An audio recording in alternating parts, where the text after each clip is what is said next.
स्वामी समर्थ. काकूबाईंनी स्वामी समर्थांना अत्यंत दुःखाने प्रश्न केला. महाराज, सूत तुमचा भक्त होता, त्याने तुमची सेवा केली, तुमच्यावर पूर्ण श्रद्धा ठेवली, मग त्याला अकाली मृत्यू का आला? आणि जे लोक तुमची भक्ती करतात, तुमचे चरण स्मरतात, त्यांचे तारण मग कसे होणार? मंडळी, हा प्रश्न एका आईच्या दुःखातून आलेला होता, पण त्या प्रश्नाचं उत्तर आज प्रत्येक भक्तासाठी महत्त्वाचं आहे. स्वामी समर्थांनी उत्तर दिलं. स्वामी सुतांनी आमची आज्ञा उल्लंघिली, त्या कारणाने काळाला संधी मिळाली आणि त्याला ओढून नेलं. म्हणजेच या चरित्रातील कथेनुसार स्वामी समर्थांनी स्वामीसुतांच्या अक्कलकोटला परत न येण्याच्या निर्णयाकडे गुरुच्या आज्ञेचा भंग म्हणून पाहिलं.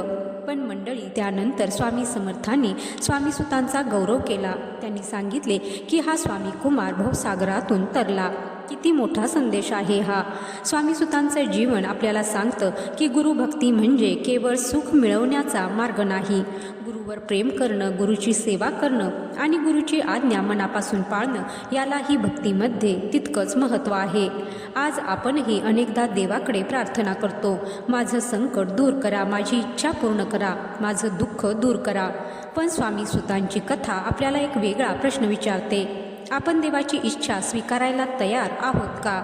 मंडळी, आयुष्यात मान मिळाला तर आनंदी होणं सोपं असतं, पण अपमान झाला, गैरसमज झाला किंवा मनाविरुद्ध परिस्थिती आली तरी श्रद्धा टिकवणं ही खरी कसोटी असते. स्वामी सूत हरिभाऊंच्या जीवनातील हा प्रसंग आपल्याला मान अपमानाच्या पलीकडे जाण्याची, गुरुवरील श्रद्धा टिकवण्याची आणि गुरुची आज्ञा समजून घेण्याची शिकवण देतो.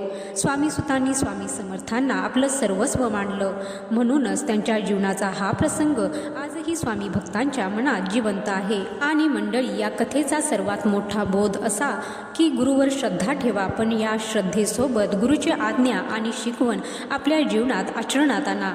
परिस्थिती कितीही कठीण आली, लोकांनी कितीही गैरसमज केले, मान मिळाला किंवा अपमान झाला तरी मनातील श्रद्धा ढळू देऊ नका.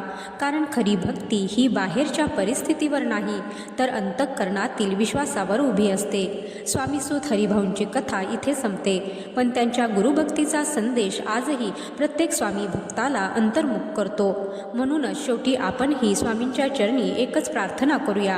हे श्री स्वामी समर्थ महाराज, आमची श्रद्धा दृढ करा, अहंकार दूर करा, मान अपमानाच्या पलीकडे पाहण्याची बुद्धी द्या आणि आपल्या चरणांवरील विश्वास शेवटपर्यंत कायम ठेवा. धन्यवाद. जय श्री स्वामी समर्थ.